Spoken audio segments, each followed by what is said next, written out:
It was supposed to be just another court session, another Tuesday morning at the Central Courthouse in downtown São Paulo. Outside, the city buzzed like it always did. Traffic honking, vendors shouting, the heat shimmering above the sidewalks. Inside, marble floors echoed with the hurried footsteps of lawyers in crisp suits and polished shoes. The smell of old wood and legal documents filled the air. A bailiff's voice called out names with mechanical precision, and the judge was just minutes away from entering. Everything about that day felt routine, until it wasn't.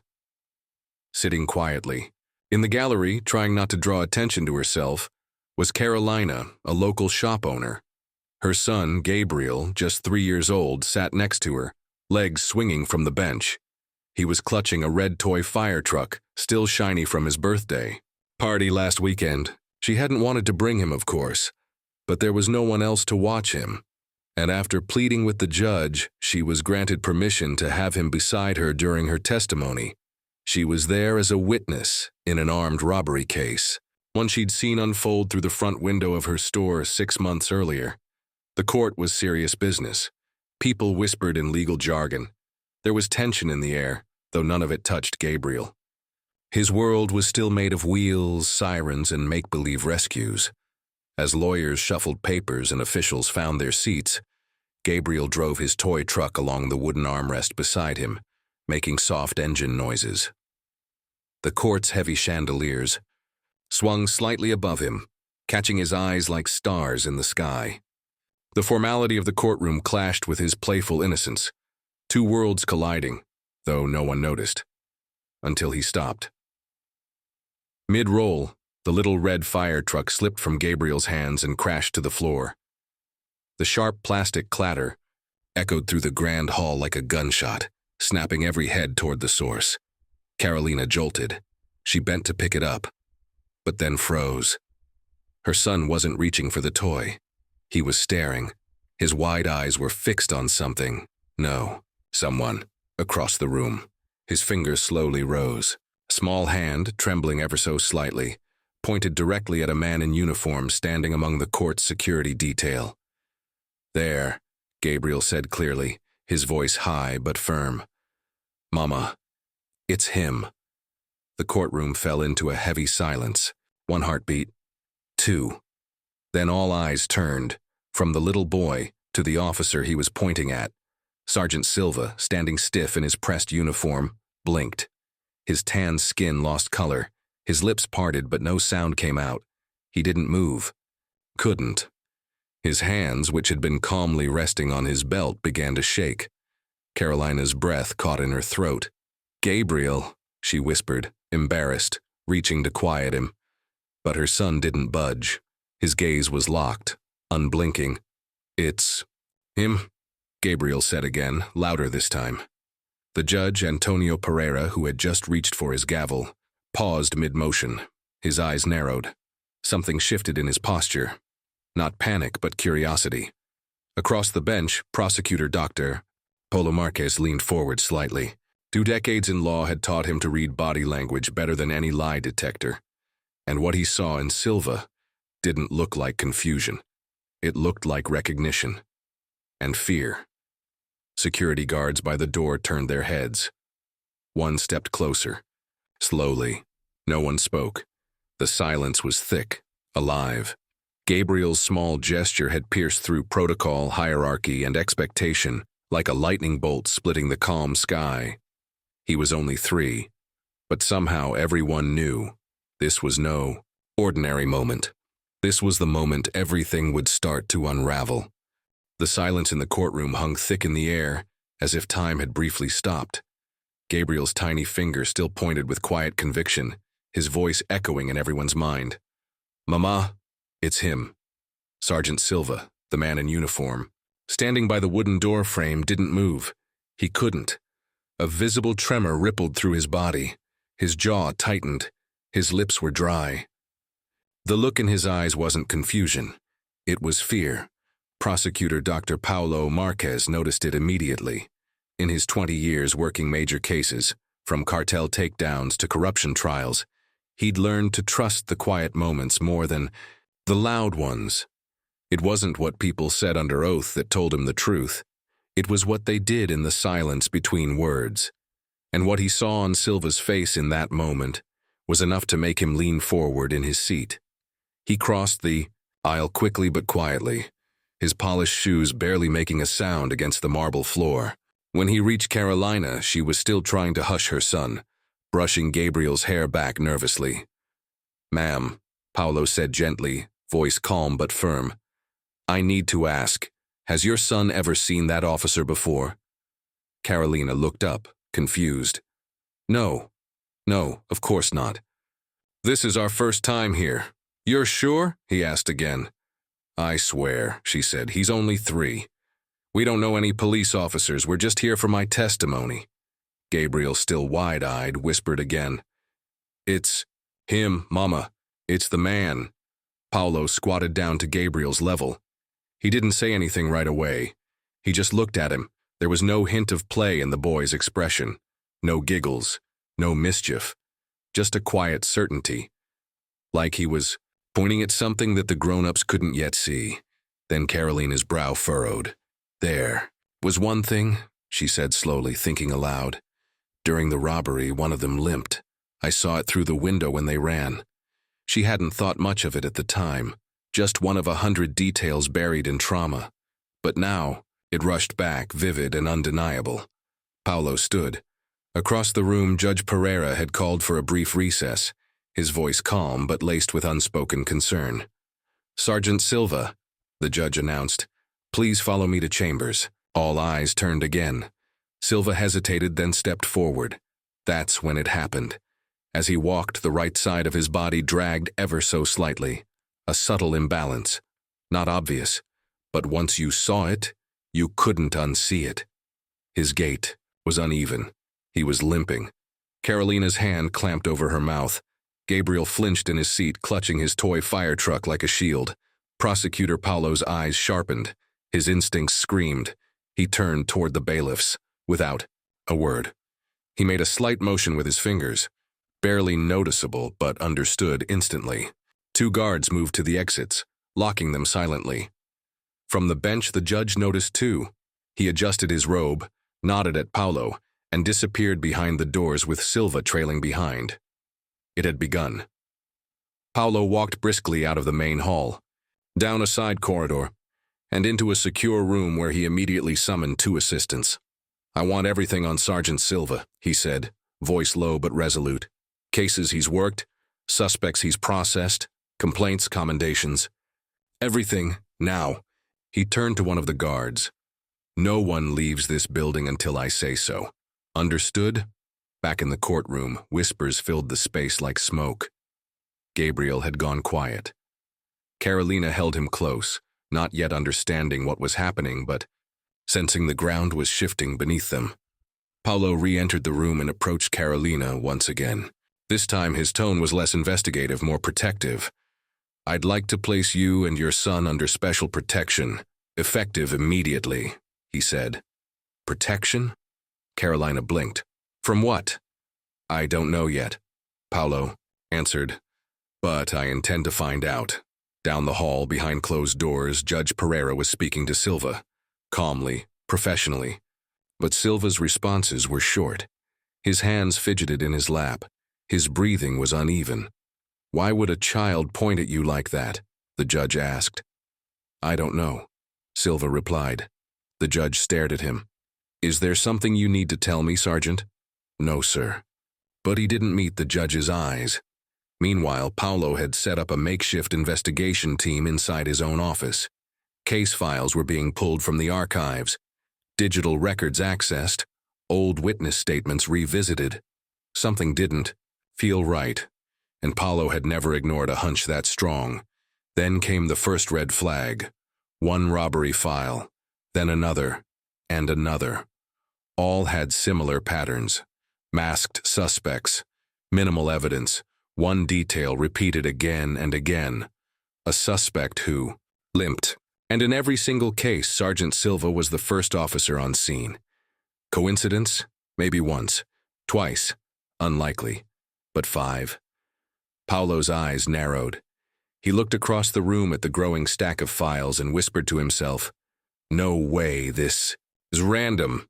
He turned to his assistant. "Pull all of Silva's shift schedules for the last 5 years. I want timestamps. I want overlaps with the robberies. I want to know exactly where he was and when." The deeper they looked, the more suspicious it became. But for now, the only thing the public saw was a small child sitting quietly beside his mother, toy fire truck back in his hands. No one yet knew that what Gabriel had set in motion wouldn't just reveal a dirty cop.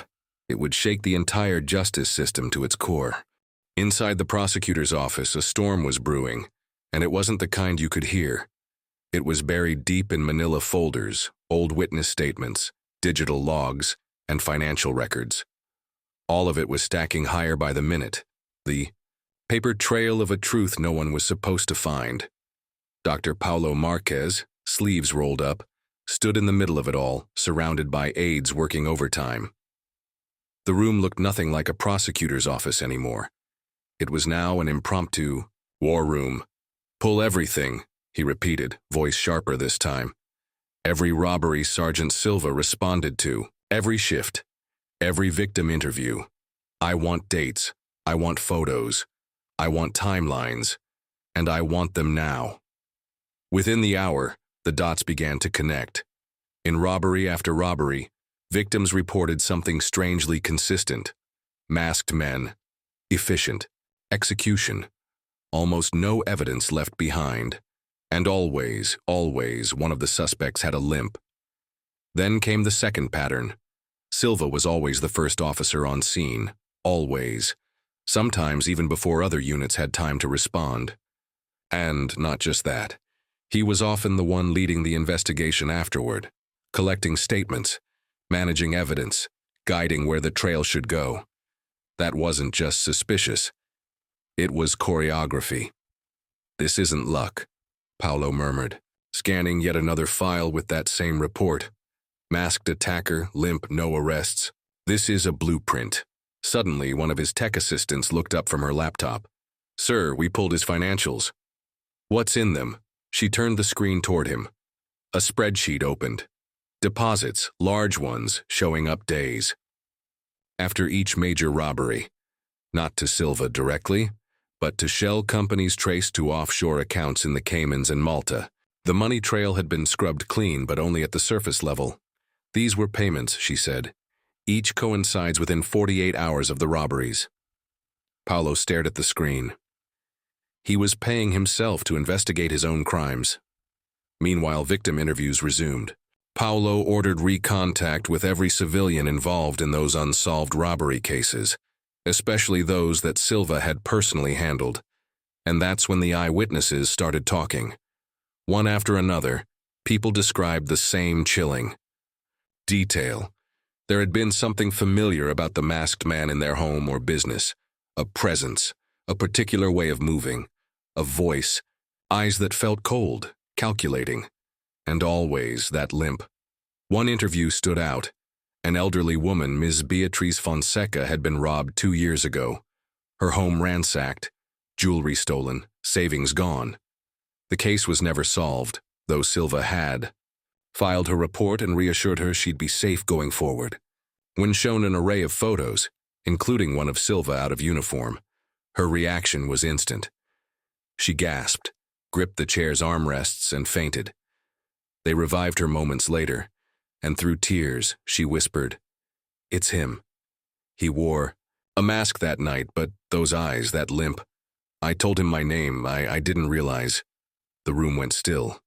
Paulo stood quietly in the corner, fists clenched. Every new story hit like a hammer, and then came the final nail. A young officer, barely out of training, asked to speak off record. Nervous, sweating. He refused to give his name, but what he said pulled the curtain all the way back. "He ran it like a business," the officer whispered. "He chose homes based on internal police intel. Who had cash, who lived alone, which patrols were lightest in that zone. We were told to keep quiet or get reassigned. Everyone knew, but nobody wanted to be next." Paulo leaned in. "You said, he chose targets. Are there others?"